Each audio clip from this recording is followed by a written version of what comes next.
a better threesome on the air. Anywhere. Halsey with his... Charlie can do Halsey. Give us a Halsey, little Charlie. Halsey, Charlie. I start coughing. Oh, my goodness. And he used to drink liquid once in a while. I think it was water or something. To have imbibed, Yes. The elegant Ray Scott. He was part of that triumvirate on the air. Brother Hal was on KSTP-TV for a while as a sportscaster. Yeah, Ray did Green Bay. Yeah, he did. And he was a CBS play-by-play guy.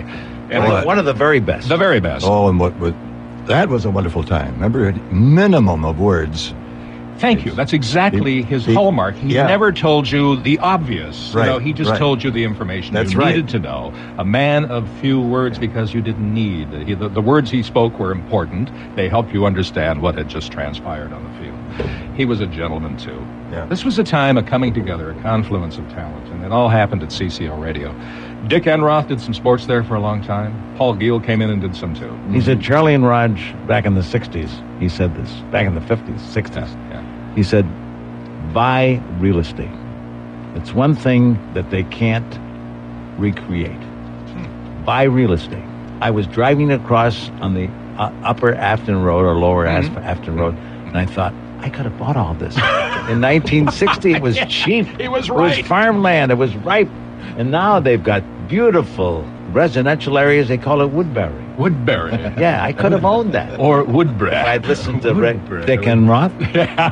He was right. He was a good man. Dick was also in the funeral home business, too. And he ran for Congress. He ran in the 5th District. I didn't know He that. did a couple of times, yeah. He did. He came close. Don Fraser was in office then. Sure. Don kind of had a lock on the job, but Dick gave him a good run for his money. The mayor of Minneapolis? Yeah, right. So, Enroth, all these people, Halsey we talked about, Chapman, Paul J., my late friend Bob Montgomery was there, Chuck Lilligren, Joyce Lamont. She was on KLBB for a while. She was indeed. She had the youngest voice. She did. She could read potluck supper announcements, man, like nobody could. She was just a sweet lady. And DeHaven used to give her a heck of a time in the morning. Well, and Howard. Howard would play. Howard played the burlesque. The stripper song by David Rose. Yeah. Oh, Howard, stop that. It was great fun. It was really not scripted. Radio just as it happened. As it happened, you were like, and again, I told Roger, I don't know if you agree with this or not, a few decades ago, George, what do we have? Could we get the three of you combined to do a live ID? Yes, we can. This is AM 1220. KLBB. Stillwater, Minnesota. Thank you. Now we're legal, Dan. We can go on. I was going to ask you about this phenomenon. You might have remembered I worked for Stan Hubbard for a long time. Great guy. He never offered us a job. He did. And I auditioned. Did you audition at I auditioned for him when I was... This is the older fellow, the founding father, I would guess. What did he say to you, Raj, when you did your audition? He said, keep working out there, and maybe someday. Maybe someday. I auditioned for him, too. Did you really, Charlie? Yeah, 1956, 7, something like that. Why didn't they give you the job? That's what I keep asking Stan. One thing that surprised me very, very much was Steve Cannon's joining CCO Radio. I worked with Steve. I worked in the newsroom. His show started at 5 a.m., and the newsroom was en route to the studio upstairs. His theme would be playing, his engineer, the late Willie Hartho, a sweet man. The theme would be on, there'd be no Steve Cannon. The dogs were barking. The theme was going. It ran out, a segue into commercial, and suddenly Cannon was sort of loping down the hall about 5:10 in the morning. With his paper bag. With his paper bag full of newspapers and stuff, and beefing and moaning and upstairs. He just put on a brilliant show with all of his alter egos. It was unbelievable. We had to hose out the studio when he finished his shift. It was just so full of stuff. I'm sure it was at CCO too. Sure. But he was the anti-CCO. I was surprised. I'm glad CCO picked him up. But here are you guys, non-offensive, good neighbor to the Northwest, nicely rounded corners. Here is this guy with attitude in your face. Phil Lewis had the vision. That's right. Exactly. This was so counterintuitive. I couldn't believe the CCO hired him. But they did, and it worked. I thought he would alienate everybody in your audience 3 times over because he was brilliant. I loved his humor. He was. He vented, he carped, he kvetched. And you guys never did that. You kind of put We the never whole... kvetched. Never kvetched. I saw you kvetch once. It was on 7th Street, Charlie. I never kvetched. The police came and we dropped the charges. Okay, you kvetched once. But he did this, and somehow it dovetailed with what CCO did, and it was a great surprise, a wonderful surprise. But he still maintained his own product. You know, Oh, he yes. was unique Yes. in that way. He would not allow anybody to watch him on the air at KSTP when he was doing his voices because he did things with his face. You know, he didn't want anybody to see the magic. Did he do that at CCO too? Were people not allowed to watch Oh, him? yeah. Mm-hmm. Stay away. Well, he had to concentrate Yeah. because of the voices. Yeah. And as I understand it, when he was on mic, when he was straight on talking, that was Steve. Mhm. He turned his face to the left, and he knew he was talking with... Morgan Monday. Turn to the right, and it'd be Ma. Oh, yeah. That's how he kept them straight.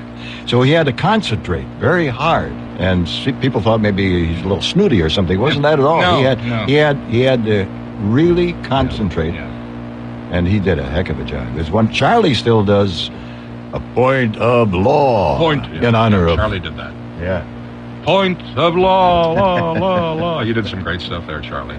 That was a regularly sponsored regular feature on CCO in the afternoon. Syndicated around the country, Yeah. not by me, but by someone else. But You the did station, voice, yeah. The station wanted it to be broadcast locally, so they get local sponsors, and so they held an audition. So I copied the guy who did it, and did an impression of him, and I won the audition. Oh, well, sure. So then I did it for almost 40 years. Listening to you, I almost became a lawyer. Lucky for the legal profession, I didn't. Those were brilliant. I learned a lot of law from those pieces. They were really fun. good. They were fun. They were great. What else do you guys remember best and most about working there? So much fun besides the two of you. It's the people around there. The management had to be good. They had to give you a free run. So they did. We were talking about that the other day. They Yeah. often have, in radio stations, they have meetings. Every morning after the show. In the 50 years we worked together at CCO, never. Not one meeting, right? That's right. Never. We just did our thing. George, what's that great line you have about meetings? Remember that one? Meetings are where minutes are kept and hours wasted. I'm with you, George. I love it, huh? There's something to that. You had free artistic run. They trusted you like Dan trusts me. Sometimes he regrets. They never questioned us. Never questioned. No.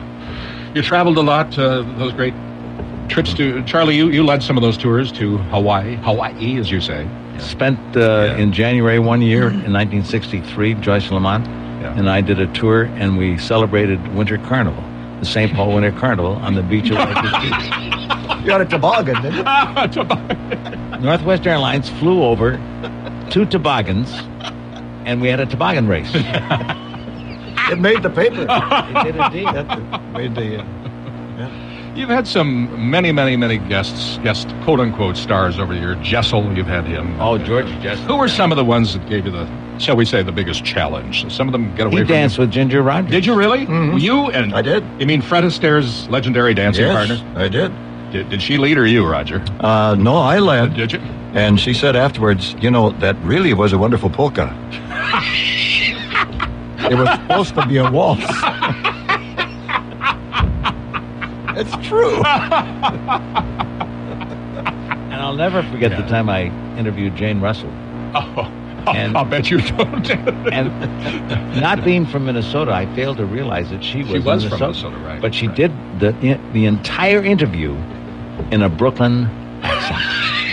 And I didn't know the difference. That's amazing that she could do movies and not sound like a Brooklyn, do the Brooklynese. She was from Bemidji. She died just about 1.5 years, 2 years ago. Yeah. Amazing. She was putting you on big time, wasn't she? Big time. Well, she was probably bored, and she'd done a bunch of interviews, and she thought, I'm going to set this guy up. Well, she did. I want to say it's a pleasure to be here from California. Get out of that cold weather and come in here for the beautiful sunshine. I came here for a tan, and it's working out very well. So far, I'm blue. But the colors will change. Isn't that beautiful, gentlemen? This is what we've been looking for. Do you mind if I take my coat off? I just saw a bluebird wearing a miniskirt. Funny thing, they got green men on Mars, but down here they got blue ones. And they have little black spots in the middle of their head. They're Orthodox. And now, vaudeville's finest, the Georgie Jessel Review.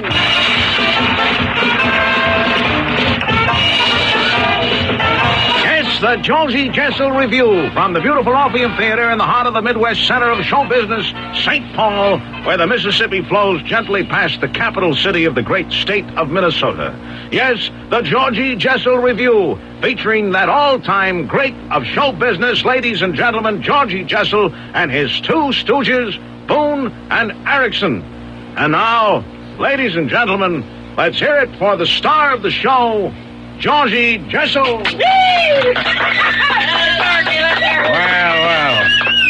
I certainly want to thank the two MCs, Daniel Boone and Life Leaf Erickson, for that wonderful introduction. And I want to say to you lovely ladies here at the matinee that you are beautiful. I let my eyes panorama look around the balcony, the gallery, the boxes, and it looks like I'm gazing out upon a garden of roses. That's how lovely you girls look. Here and there's a weed, but that's life, and we have to understand these things. Speaking of weeds, Mr. Jessel, thank you very much. You know, he was, when we asked him if we could do this, and he said, okay, but we're not going to put it down, because that is something I insist on. This is a big thing in show business over the years, and shouldn't be made fun of. You can have me make fun of myself, but not. Isn't that interesting? Yeah, he violated the agreement. I'll tell you tell one. us some more interesting moments. I'll tell you about Ronald Reagan. Okay. When he was coming to the Twin Cities, and he promised, when he was in office, of course, and he promised that he would do just one show, radio or television. Only one. That's it. One appearance. And so we thought, well, it's got to be WCCO, because it had the kind of affiliation with his radio station in Iowa, the main one. That's how he started. Yeah, that's right. So we thought, sure, it's going to be on WCCO radio. And we are going to be the ones who get them, Boone and Erickson. Well, coincidentally, at the same time, was who was the comedian who did the great impression of Reagan? Anyway, he coincidentally came to the station and was on our show. So we wrote a little bit for him about, doing Reagan. And it was like, you go to radio station, goes on and on like that. And we thought, we'll get Ronald Reagan to do the script. This would really be a big deal. He would have loved it. He would have. Rich Little. Thank you. Thank you. That's the guy. I'm glad I thought Rich of that. Little. Thank you. So, thanks, George. So it was great. Margaret got it. Thanks. So the next day, the announcement comes. He will be on with Dave Moore on television.